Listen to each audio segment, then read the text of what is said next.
दोस्तों, युद्ध में कभी किसी का भला नहीं होता। जीत या हार चाहे किसी की भी हो, लेकिन नुकसान तो दोनों तरफ का ही होता है। दोस्तों, ऐसा ही कुछ मंजर था 1945 में हुए द्वितीय विश्व युद्ध के दौरान। दोस्तों, इस युद्ध में आप सभी लोग जानते ही होंगे कि दो पावर्स का राज था, जिसमें से एक्सिस पावर और एलाइड पावर्स थी। एक्सिस पावर्स में जहां जर्मनी, इटली और जापान जैसे देश थे, तो वहीं एलाइड पावर्स में भी यूएस, कनाडा, ब्रिटेन जैसे शक्तिशाली देश का राज था। दोस्तों, हिटलर की मृत्यु के बाद जर्मनी की नाजीवादी सेना बिखर गई थी, जिससे एक्सिस पावर की ताकत एलाइड पावर के सामने कुछ कम होती नजर आ रही थी।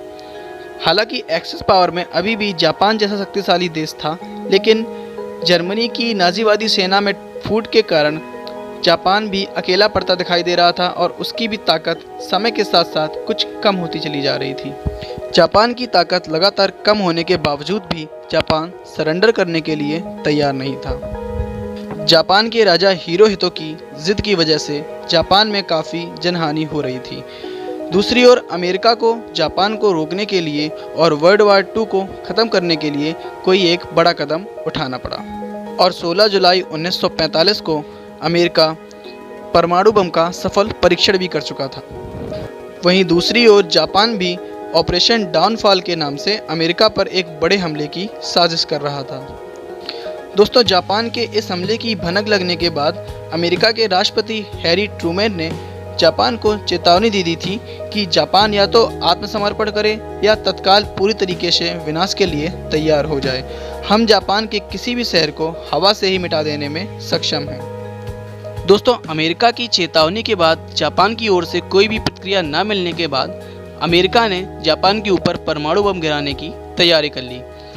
यूनाइटेड किंगडम की सहमति के बाद 6 अगस्त 1945 को सुबह करीब 8:30 बजे अमेरिका ने हिरोशिमा के ऊपर परमाणु बम गिराया। दोस्तों, जिस वक्त परमाणु बम गिरा उस वक्त तापमान करीब 10 लाख डिग्री सेल्सियस से भी ज़्यादा गर्म हो गया। करीब 10 किलोमीटर तक सब कुछ जलकर राख हो गया। हवा की गति भी काफ़ी तेज हो गई थी। विस्फोट और थर्मल किरणों के से बिल्डिंगों के टुकड़े टुकड़े हो गए थे।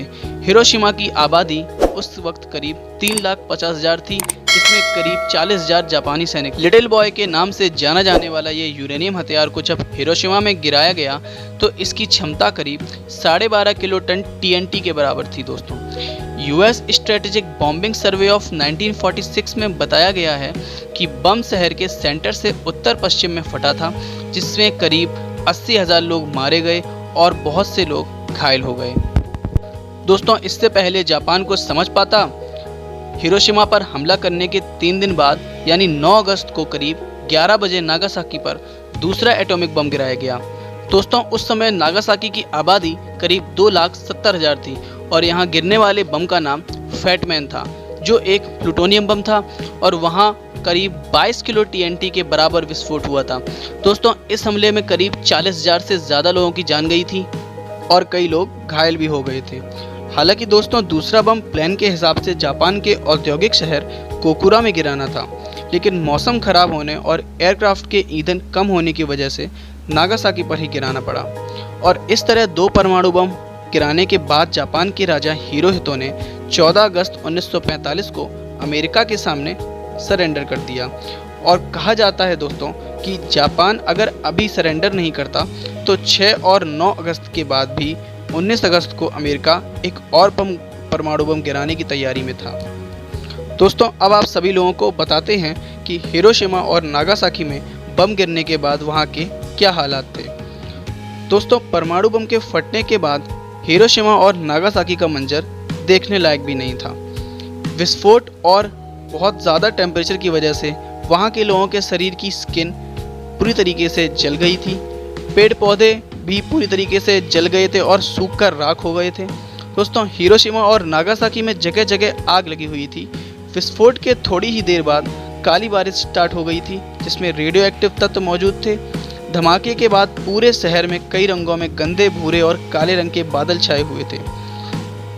दोस्तों, हिरोशिमा और नागासाकी दोनों शहरों में करीब 1.5 किलोमीटर के दायरे में आने वाले 50% लोग तो विस्फोट के दिन ही मारे गए थे और वहां करीब 90% लोगों की मौत रेडिएशन और घायल होने के बाद हो गई थी। तो दोस्तों, यह थी पूरी कहानी हिरोशिमा और नागासाकी में हुए 2 विनाशकारी हमलों की। उम्मीद है आप सभी लोगों को ये वीडियो काफ़ी पसंद आया होगा, और अगर आप सभी लोगों को मेरा वीडियो ज़रा सा भी इन्फॉर्मेटिव लगा हो तो वीडियो को लाइक कीजिएगा, चैनल को सब्सक्राइब कर दीजिएगा, और ऐसे ही इंटरेस्टिंग वीडियोस मैं आप सभी लोगों के लिए लाता रहूँगा। Till then take care, goodbye and जय हिंद दोस्तों।